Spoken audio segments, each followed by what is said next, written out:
cagar budaya. Kepala Bidang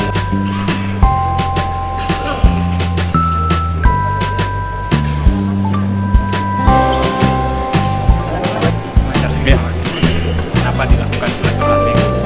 Saya kira ini programnya Pak Kadis dan bidang-bidang karena ini adalah dinas yang baru, sehingga ada sosialisasi, saling kenal, dan walaupun secara personal sudah dekat sekali, tapi paling tidak visi-visi daripada dinas ini, apa tujuannya, kekuatannya apa untuk saling membantu, itu mesti disampaikan.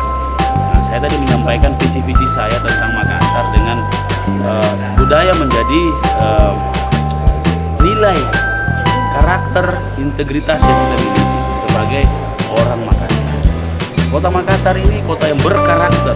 Orang senang karena karakternya, karakter makanannya, karakter orang-orangnya, karakter lingkungannya. Saya kira seperti itu.